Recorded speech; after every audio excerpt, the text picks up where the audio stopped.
Buying a home can be so exciting, but there are just a few things that buyers aren't told upfront. Today, I'm sharing 10 things that buyers generally don't know whenever they are going through the home buying process. If you are new here, I'm Brandi Brooks, your go to realtor servicing the greater Memphis, Tennessee area and North Mississippi. Let's jump into it, okay? Okay, so number one, you can shop around with multiple lenders without it affecting your credit score multiple times. That's right, folks. A lot of the times, people don't know that just because one lender pulls your credit, that doesn't mean that you stop shopping around.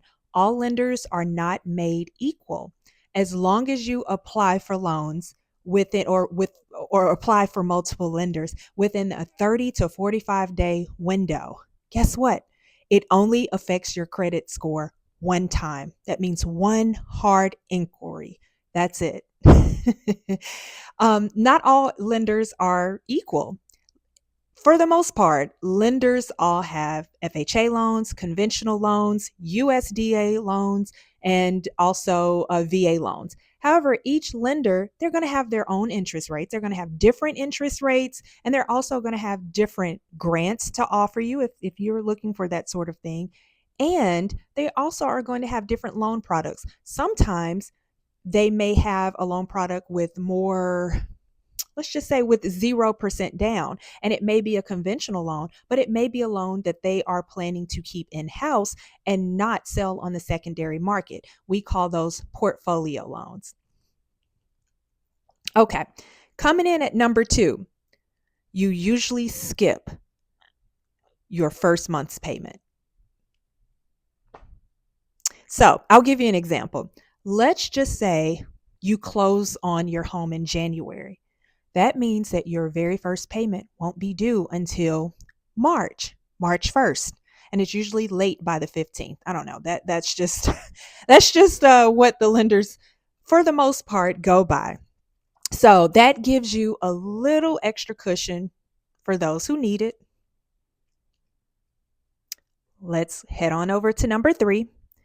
You can negotiate more than the price. Sounds simple enough, but people or buyers often overlook this. Everything is negotiable. Seller credits, meaning closing costs, credits to maybe, I don't know, replace carpet, interior paint, exterior paint. It could be any deferred maintenance items, a home warranty. It is all negotiable. I have here appliances, furniture. You may not get everything you ask for. However, asking is how a strong deal is made. Okay. Many buyers don't know that they can ask for seller paid closing costs, builder concessions, and also lender credits, meaning a credit to maybe buy down the interest rate. I've used that a lot with my buyers this past year. Number 4. Y'all ready? The list price isn't the final say. A home can be listed for one price. However, depending on market conditions, we can negotiate that price down, and there will be multiple opportunities in the transaction to negotiate that price down from number one, the initial offer amount during the inspection, and also, last but not least, during the appraisal process. If a home is priced high, then we can go in there and ask that the home be priced at market rate, and that's where your realtor is going to come in. Your realtor, or in that case me, because you've hired me, okay? But your realtor should be providing you a CMA, a comparative market analysis, with every home that you're looking to purchase or make an offer on, I should say, because you want to know that what you're offering is in line with the market. Or if there's an opportunity to purchase a home slightly below market because maybe it's, maybe the days on market is a little bit high, or maybe it's been under contract a couple of times. I don't know, but there are just so many missed opportunities without running that comparative market analysis. Um, Also, If you know that you are shopping at the top of your budget and we run across a home and I've given you a CMA for the home that you want to make an offer on, and we see that that home is priced below market, that's probably not the home you want to fall in love with. That doesn't mean we can't try, but if a home is priced below market, not only are you interested, but I'm sure other buyers are going to be interested in that home. And that is what can generate multiple offers. And you may not have a good leg to stand on or even a strong offer if you are shopping at the top of your budget and a home is already at the bottom of your budget. Okay, the next one. Your realtor is your negotiator, not just a tour guide. This is so important. Who you hire to help you is so important. I'll make another video on some things that all of us should be looking for in a realtor, but a great agent does more than just open up doors. We analyze comps and market trends, and we do this so that it'll give you a general idea of, hey, what you should be offering on the home. Number one, should you be looking for homes in this market? Like if you know that you don't necessarily have a lot of money to put down, but we're in a very strong seller's market, it may be in your best interest to just wait a little bit. Wait a little bit until the market cools off. Or if you have quite a bit of money to put down, then you hold the power. And you can probably win most offers regardless. During my buyer consultations, I like to find out as much information about you as possible so that we can develop a strategy together so that you're not going out into the market and looking for homes blindly. And then when we're submitting offers, we're not winning. We have to go out with a plan and with strategy.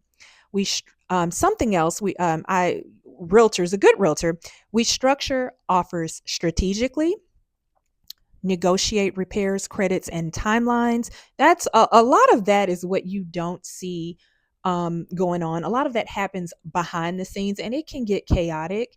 And a very good realtor will have this process or this transaction running so smoothly, you would never know about any of that that's going on behind the scenes. Also, we protect your interests from contracts to closing. There are so many times that people maybe go beyond the timeline that a contract allows for example, for negotiating repairs or even for the loan and so forth. And guess what? If you don't hire the right person who is knowledgeable and who also pays attention to the contract, you may just lose your earnest money. You may just lose your opportunity to back out of a deal if that's needed, if it's not working for you. The right representation can make a difference between a smooth transaction and a stressful one. Remember that. Number 6, you're not locked in right away. I know that's hard. That's unbelievable, but you're not. You can put in an offer on a house and change your mind as long as you are within your due diligence period. And we just spoke about that for inspections. Also, your earnest money has a due diligence period, the appraisal, and so forth. You can terminate the contract and get your earnest money back. This is where having guidance, the best guidance, the right type of guidance is going to be like key here. Now, does that mean that we go into the market and we put contracts down on homes just to see if we can get them and back out? I wouldn't recommend it, guys. If you're making up anything just to get out of contracts, we've had some situations where, hey, the seller might try and fight for that earnest money deposit because ultimately, when the seller has to put their home back on the market, it doesn't look good to most buyers. They're looking at it like, what is wrong with this home? Is it buyer beware? Should I be investing into this home? If that other buyer didn't want the home, then why should I? In a sort, it becomes more like a stigmatized property. So that can hurt a seller. You just want to be mindful of that, you know? Let's go to number 7. This is huge, guys. The inspection report will scare you. I don't care what it is. It could be an existing home, it could be a new construction home. It is going to scare you. The home inspector's job is they have a long checklist, and the home inspector's job is, to go through and check off every box to make sure that things are built properly and operating as they should. However, I always let my clients know that there's something going to be wrong with every home. I mean, it just is. There's something going to be wrong with every home. The key in this situation is, we have to decide what you're willing to handle, like what you can handle going into, the purchase of this home. That's number one. And also, number two, we want to focus on the large items, like the large things that could be, um, maybe like a very expensive repair. If we find that there is an expensive repair that's needed, we can do one of a few things. We can ask the seller to repair it. We can ask for additional concessions so that we can get those repairs done after we close, or we can just say, I'm not comfortable with the amount of repairs that are needed for this house, so I'm going to back out gracefully. And guess what? You can do that and you'll still get your earnest money back. So, even though the inspection report can come across a little bit scary, it's it's so great to be able to have a realtor to walk you through that, as well as a very knowledgeable home inspector to say, hey, I know these things look scary, but here are the things that you really should focus on. Okay, we're almost done here. Number 8, the appraiser, the home appraisal. The home is actually inspected a second time by the lender's appraiser. That's right. Although the lender is sending out their own appraiser, that appraiser is going to be checking to make sure that the house is overall a good investment. Not only are they, providing a value for the home to make sure that the lender is loaning the appropriate amount of money to the buyer to purchase the home, because they want to protect their investment, right? But the other thing is they want to make sure that the house is livable, like it's a great investment. And so, even after the inspection period, we've got the appraisal period. And if that appraiser comes back and says, you know what, I think there are about 2 windows that need to be replaced, those things must be completed, and we call them lender required repairs. They must be completed prior to us closing on the loan. So, number 9, this is another big one.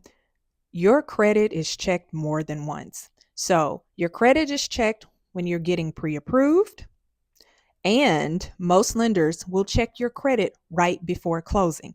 Most buyers think that their credit is only pulled at the pre-approval process, but in reality, lenders often recheck the credit right before closing. So if we've gone through finding the perfect home, we've gone through you paying for the home inspection as well as the termite inspection, and you've also paid for the appraisal, only to have your credit pulled at closing and your credit score drops because maybe you've opened up a new furniture account, a new credit card, or maybe you purchased a new car. Whatever it is, this can actually derail your closing. We could get right to closing and then not have the house close. And here you are out of all of the money that you have already spent for the inspection, for all of the inspections and the appraisal. And guess what? That money is non-refundable. So, and last but not least, your loan will be sold. Your loan will be sold, and there's a 90% chance that it'll be sold the day after closing. And this is how they free up their money. They sell these loans on the secondary market so that they can continue to loan out money to new customers. So you may not even make your first payment to the lending institution that you got applied and got approved for a loan with. So I certainly want you to keep that in mind. I hope that all of these tips are very, very helpful to you.